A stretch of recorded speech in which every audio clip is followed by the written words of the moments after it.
Bienvenidos a todos ustedes al nuevo programa, como hacemos todas las semanas. Hoy vamos a hablar de adicciones, cómo está la situación en la Argentina, cómo nos hacemos cargo como ciudad y como compatriotas de toda esta patología, esta enfermedad que producen las adicciones, de qué manera las enfrentamos, cómo las abordamos y cuál es el camino, las soluciones que deberíamos ir abordando a través del tiempo y de la evolución de estos temas. Voy a presentar a quienes me acompañan en la mesa de hoy y comenzamos a tratarlo. Hemos sido en esto, en la salud pública, punta de lanza en el mundo y nos sentimos muy orgullosos realmente de esto.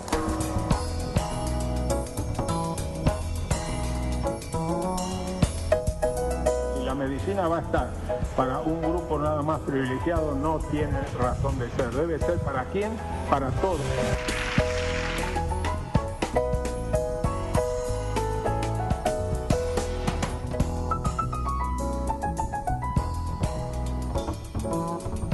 Nos acompañan hoy el padre Osvaldo Di Piero, de la Comisión Nacional de Adicciones de la Pastoral Social, y el licenciado Fabián Chioso, es el presidente de FONGA, la Federación de Organismos No Gubernamentales de la Argentina para la Prevención y el Tratamiento del Abuso de Drogas. Bueno, bienvenidos a ustedes a este gran tema. Muchas gracias, Daniel. ¿Cómo estamos nosotros en el tema adicciones? Como para dar un comienzo, ¿no? Mal, bien, regular, como los vecinos. Bueno, depende de qué vecinos, ¿no? Tenemos Uruguay con todo un planteo y un proceso bastante radical, digamos, en cuanto a las políticas de drogas y al modo de resolver esta problemática. Nosotros tenemos mucha experiencia en lo que es básicamente el tratamiento, ¿no? FONGA tiene casi 90 instituciones en todo el país, así que tenemos el pulso, digamos, de qué va pasando en cada lugar. Y lo que nosotros venimos viendo es que es una tendencia ya de hace 10 años que el consumo y las situaciones problemáticas vinculadas al consumo de sustancias se viene dando en chicos cada vez más chicos e impacta de una manera muy poderosa, ya no solamente en la familia de estos chicos, sino en los barrios y en las comunidades donde viven, ¿no? Entonces el abordaje tiene que poder dar cuenta también de una problemática cada vez más compleja, ¿no? Y nosotros vemos que si bien las estadísticas marcan una serie de tendencias respecto del consumo, especialmente cuando se habla de jóvenes, esas estadísticas muestran el consumo en jóvenes escolarizados.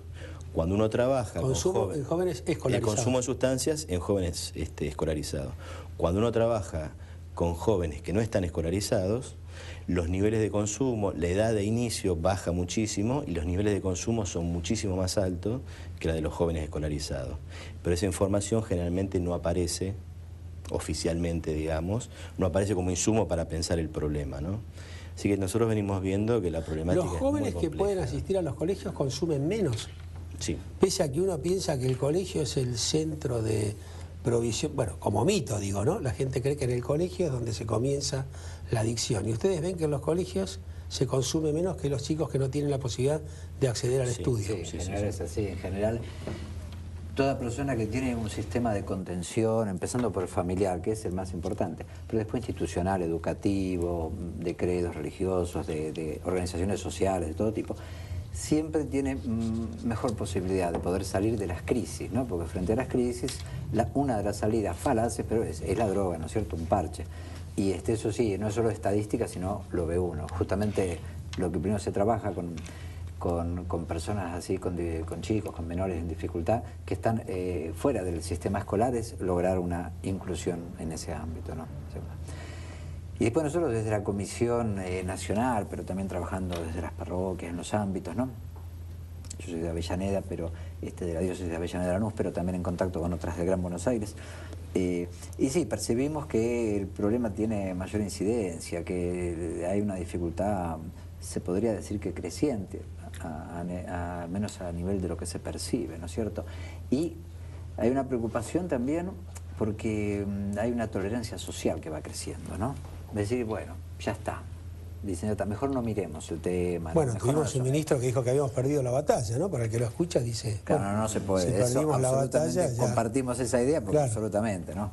Y después también hay una una deficitaria percepción del riesgo, ¿no?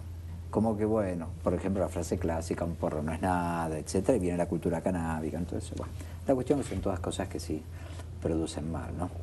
En contacto también con distintos lugares del país, porque promovemos encuentros regionales, ¿no? Por regiones pastorales, les decimos nosotros, que abarcan varias provincias en general.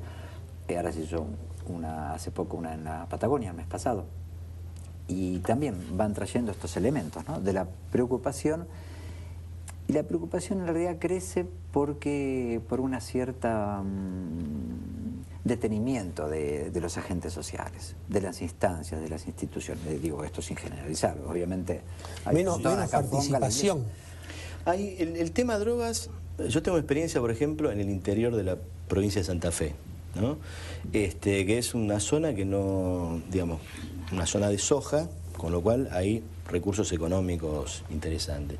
Esto es en los pueblos del interior. En los pueblos del interior. En los pequeños pueblos, sí, los adolescentes, no carenciados, los adolescentes de clase media, media alta, que tienen acceso a recursos y demás, tienen niveles de consumo tan altos y niveles de riesgo tan altos. ¿Y qué consumen? Consumen básicamente, porque esta es la otra problemática. Generalmente lo que se discute son las drogas ilegales como la problemática central. Sí. Pero el punto más crítico es el consumo de alcohol. Claro. El consumo de alcohol, que está entre el 50 y el 70% de los adolescentes, depende de cada provincia, pero ese es, el 50% es el piso, digamos, es una de las sustancias que producen más estragos. Y generalmente en el interior, toda la práctica de la previa, que es el consumo de alcohol antes de ir a bailar, genera dos cosas. Primero, que el alcohol se empiece, lo que decía el y es padre, una desinhibición para otras cosas. Exactamente. Claro. Deja de ser una conducta transgresora y empieza a ser parte de la cultura. Claro, porque si no tomás, es parte del ser adolescente y de estar juntos, tomar alcohol como mediatizador de los vínculos y como una forma de ingresar a un estado que tiene que ver con la diversión y de ahí partir al boliche bailable. Entonces, el fenómeno del consumo, por ahí no se da durante toda la semana, pero se da jueves, viernes y sábado. Un periodo de poco tiempo en el que consumen enormes cantidades de alcohol y por supuesto han empezado a aparecer en los últimos 10 años las sustancias como la marihuana, la cocaína y otras sustancias que muchas veces no se tienen en cuenta, que son los psicofármacos, que muchas veces está ligado al consumo de los adultos, que a partir de ahí empiezan a consumir los chicos. Ahora, frente a toda esta problemática, que es cada vez más grave, porque los chicos se matan en la ruta los fines de semana cuando van a bailar de un pueblo a otro que está a 15 kilómetros. Y se matan de a 2 o de a 3. Y se matan seguidamente, no es que ocurre de vez en cuando, ¿no? Ahora, los municipios de la zona, nosotros hemos planteado mucha oportunidad de capacitar a los profesionales de las partes de salud, de los clubes, de las escuelas, para que estén preparados para saber qué hacer cuando aparece alguien con problemática de consumo. Nunca jamás tomaron la posta de generar ese nivel mínimo, ¿no? Capacitar profesionales para que sepan cómo recibir a una persona y dónde derivarla. Lo único que han hecho es poner un buzón para denunciar a los narcotraficantes. Y esa es toda la política. Y con eso ya solucionan el alcoholismo de los pibes. Entonces, es muy difícil, por ejemplo, los actores sociales como los bolicheros, la gente que vende alcohol en los kioscos, etcétera, no es posible que el Estado municipal establezca una norma por la cual no se venda o se regule la venta de alcohol. No se ha podido eso y no se ha podido nada. Entonces solamente se interviene cuando hay alguna emergencia, pasó algo raro, se arman charlas preventivas que en realidad no tienen un impacto demasiado importante, porque uno necesita una política sistemática, ¿no? Digo, pongo esto como ejemplo porque de alguna manera es lo que más nos preocupa, digamos, cómo frente a una problemática que crece y se complejiza cada vez más, se generan o no se generan los recursos necesarios para dar una respuesta. Y los recursos no pasa por la mano dura, no pasa por más policía en la calle, sino pasa por más salud, más estructura de salud y más participación. Bueno, de eso tenemos bastante información, ¿no? Hay serias dificultades en el hecho de recibir, bueno, nada más que el salario de la gente que trabaja en estos temas, ¿no? Sí, sí. Muchas veces se supone que por pertenecer a una ONG o una organización como la iglesia y demás, pero digo, la ONG es lo que nosotros manejamos, uno debería trabajar gratis o cobrar de vez en cuando. Cuando en realidad la persona que trabaja está internado en ahí, come, duerme, sí. consume. Y el trabajador trabaja en condiciones muy duras, porque está permanentemente en contacto con una problemática que lo involucra todo el tiempo. Entonces son los trabajadores que deberían poder tener su salario, sus derechos, su cuidado específico y especial, porque es un trabajo de alto riesgo. Bueno, eso por supuesto no ocurre. Vamos a hablar un poco también cómo se financia una parroquia recibiendo, por ejemplo, yo tuve muchas veces al padre Juan, al padre Pepe, colegas de trabajo, ¿no? Acá en el programa. ¿Cómo se financian ustedes para poder asistir a todos estos chicos que tienen? ¿Cómo manejan eso? Y con los centros, nosotros allá también tenemos un centro comunitario, ¿no? Que vimos que una de las... Son los mismos vecinos. Que poder llegar... se maneja mucho la solidaridad, el voluntariado, ¿no? Sí. Pero después lo que se trata de ubicar es hay proyectos, programas que lanzan distintas instancias gubernamentales o del exterior, ¿no es cierto? Y que uno, bueno, se anota en una, trata de arma un proyecto, lo presenta y va ganando, entonces por un tiempo financian eso, financian operadores, financian o el alimento. Tiempo, ¿y después qué? Y claro, y es lo que decía justamente él, es siempre este problema de la falta de sistema. Porque uno incluso tiene la gran dificultad, y la tenemos, todas estas instancias de haber formado gente. Forma gente, la hace estudiar, la prepara, la acompaña, la forma en una dirección, porque hay que tener un estilo, no es cuestión, ¿no?, de hacer... una cultura organizacional. Claro, y un espíritu, ¿no?, para atender a la gente, ¿no?, poniendo en el centro a la persona. Y después, claro, no puede sostener por mucho tiempo, ¿no? Se tienen que ir a otro lugar, ¿no? Es decir, es difícil la estabilidad. Yo les propongo un corte y vamos a hablar de esta discusión tan reñida. Despenalización sí, despenalización no, porque muchos presos no hay por esto, ¿no? Pero vamos a hablar de esto, ya volvemos.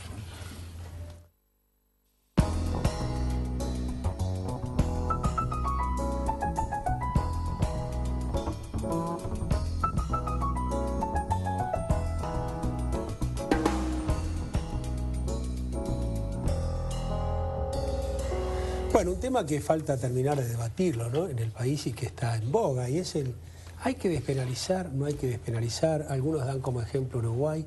Nosotros somos un país organizado como Uruguay para despenalizar, estamos más atrasados. ¿Cuál es la opinión? Nosotros, junto compartimos luego con ellos, ¿no? Ponemos en el centro del debate, o quisiéramos ponerlo a la persona, ¿no? Que no esté la sustancia en el centro, porque si no, frente a la sustancia se toman medidas de carácter económico, financiero, se habla de ese tipo de cosas, ¿no? La ley de mercado, quién gana, quién no gana, o de oferta y demanda, se dice, bueno, hagamos como que si se disminuye la oferta, entonces la demanda, y ese juego... Y si es más barato porque lo entregan... Claro, y no es, claro. El criterio es centrarse en la persona, ¿no es cierto? El año pasado que salió este tema, ¿no?, muy fuerte, nos sorprendió un poco, ¿no?, porque salía sin el debate necesario en toda la sociedad, ¿no es cierto? Y sin plantear todo lo que estaba de fondo de todo esto, ¿no?, que son todos los programas educativos. Nosotros pensamos esto, ¿no?, que cuando está la adicción es que falló la prevención, y cuando falló la prevención es porque falló la educación. Y esto lo constatamos en general en tantas personas, ¿no?, que acuden para un tratamiento, para pedir una ayuda, ¿no?, donde hay un déficit de educación. Hablábamos antes en el entretiempo de las dificultades de los no escolarizados, etc. No tiene un sistema de apoyo, la persona no tiene un sistema familiar, no tiene un sistema de vínculos, ¿no? No tiene el amor concreto, ¿no?, que la acompañe. Porque ya hay familias de adictos, ¿verdad? Abuelos, padres. Y ahora vamos teniendo la experiencia que hay generaciones. Que antes, 20 años atrás, sí, también, pero ahora ya vienen que dicen, no, sí, mis padres sí consumen, mi papá consume, mi mamá, todo tipo de sustancias, incluimos el alcohol, ¿no?, por supuesto. Nosotros estamos incluso recibiendo en tratamiento algunos hijos de muchachos que se recuperaron con nosotros hace muchos años y hoy empiezan a tener problemáticas también con algunos de sus hijos, entonces ya estamos trabajando con la segunda generación. Y también tenemos este fenómeno de chicos que consumen drogas, cuyos padres también consumen, que muchas veces consumen juntos, o que el chiquito viene a hacer tratamiento, pero la mamá o la abuela vende pasta base, en el barrio como una forma de supervivencia, porque ni siquiera es la abuela narcotraficante, ¿no? Son formas de sustentación que se dan. El tema, para volver a la pregunta de la despenalización en sí, ¿no? Y volviendo a lo que comentaba del tema de la persona como centro del problema y no de las sustancias. ¿Hay gente presa? Porque si en realidad no hay gente presa por el consumo propio de sustancias, despenalizar, ¿qué es lo que despenalizamos? El hecho del consumo, pero ¿qué solucionamos en la persona despenalizando? Si hay una despenalización ya de por sí, porque no conozco casos de gente que esté presa por consumir, y hacemos tanto esfuerzo por despenalizar, ¿qué estamos buscando? Despenalizar la droga, pero no la persona. ¿Qué solución le damos a la persona? Sí, Perdón, o se corre el riesgo de decir, bueno, como ya está despersonalizada, es un problema de cada uno. No, ¿Será así? Yo creo que el tema de la despenalización del Estado, claro, si estuviera despersonalizado. Porque ya no es un tema personal. Yo creo que el tema del debate sobre la despenalización se le ha hecho un marketing desde algunos sectores que tienen más acceso a los medios de comunicación y se ha de alguna manera trastocado un poco la esencia de la discusión, ¿no? Primero, en la Argentina el consumo no está penalizado. Claro, a eso me refería. No va preso por consumir. Sí. La discusión es sobre la tenencia, ¿no? ¿Qué pasa con la persona que tiene en su poder sustancias? ¿No? La legislación actual dice que si tiene sustancias, tiene una sanción penal. Entonces, esa problemática se trabaja, se resuelve desde una sanción estrictamente penal.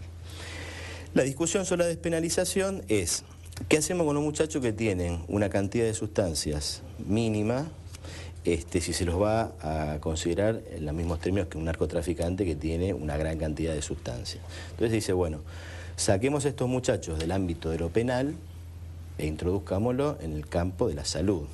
Lo cual, como idea general, es cierto. Digamos, no podemos tratar a un muchacho que consume como un delincuente cuando es una persona que a lo mejor tiene una serie de problemáticas que tienen que ver más con la salud y con lo social. El problema acá es que se ha planteado, primero, una cuestión muy confusa, ¿no? Pero si nosotros decíamos antes que no hay gente arrestada por esto, por tener droga hay distintos tipos de sanciones, o por lo menos la ley habilita la posibilidad de. No, lo que pasa es que compulsivamente le obligan a hacer un tratamiento. Algún tratamiento. Que si se sabe, los tratamientos tienen que ser voluntarios, no compulsivos, porque no resulta. Después igual algunos salen favorecidos con eso. Nosotros decimos que no queremos criminalizar, es decir, no se debe criminalizar al adicto, porque es otro ámbito. Necesita nuestra ayuda. Así que sin duda. Sí decimos que todo lo que se puede hacer para alejar la droga de su ámbito favorece, con eso no se arregló el problema. Y lo que decimos es, antes de poder, después se podrá debatir si se despenaliza la tenencia por uso personal o no, se podrá debatir, como no, de hecho, es bueno hacerlo. Pero ver el contexto, ¿no? Es decir, ¿qué sistema educativo está? Hay una ley de educación, que hay una ley de prevención y educativa en las escuelas sobre drogas. Todavía no se puede implementar, desde el 2009, ¿no? Que se puede implementar, ¿no es cierto?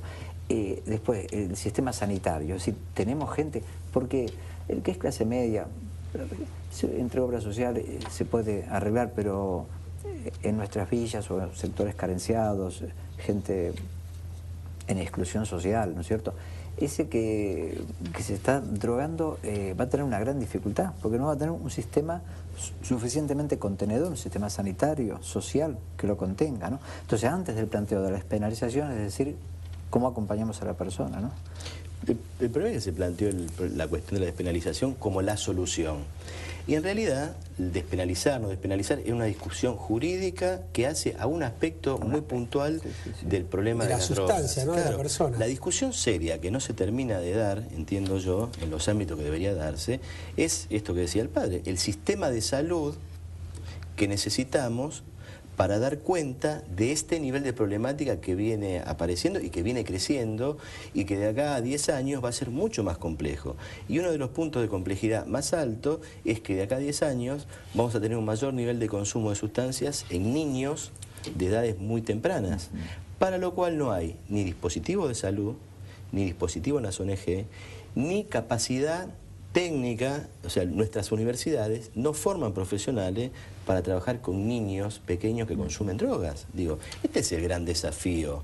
Entonces, la discusión de la despenalización, de la reforma de la ley de drogas, tiene que estar en su punto justo y saber que no va a resolver cuestiones que tienen que ver con la salud y con el problema de por qué siguen consumiendo los chicos.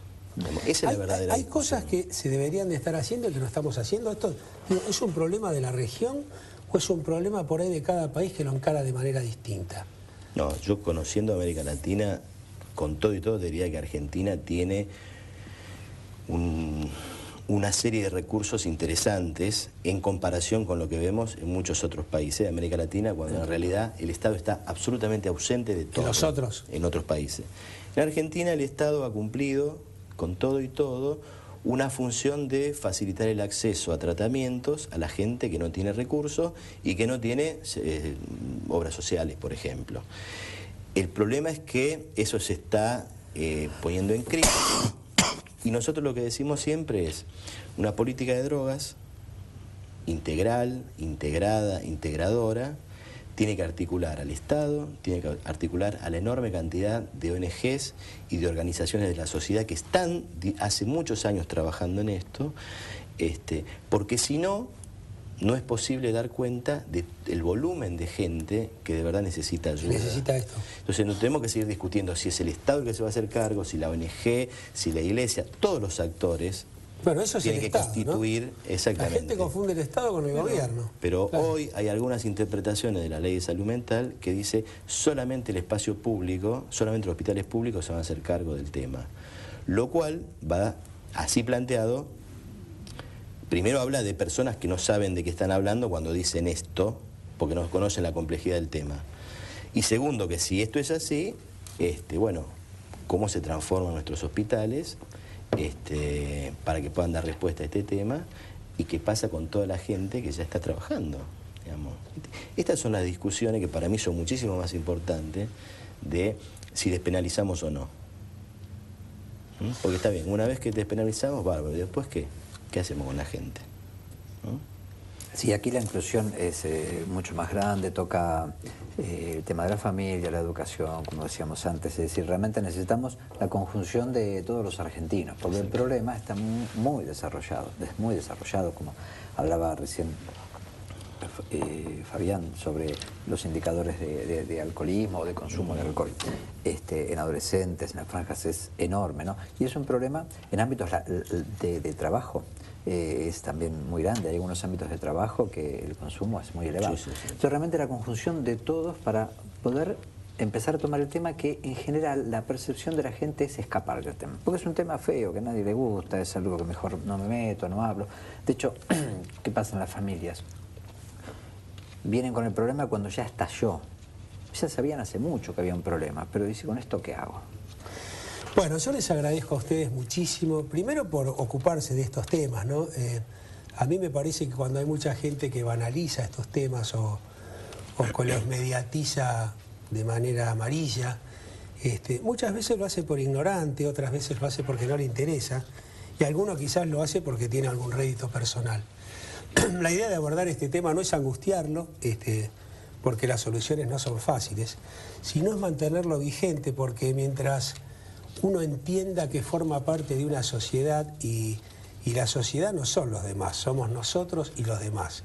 Generalmente lo que afecta a la sociedad, aunque nos parezca mentira, nos afecta a nosotros mismos, ¿no? Entonces, a veces decimos por qué nos pasan tales cosas y en realidad es porque no miramos lo que nos pasa o lo que les pasa a otros que después repercuten en nosotros mismos. A veces, para algunas personas es muy difícil ocuparse de los demás.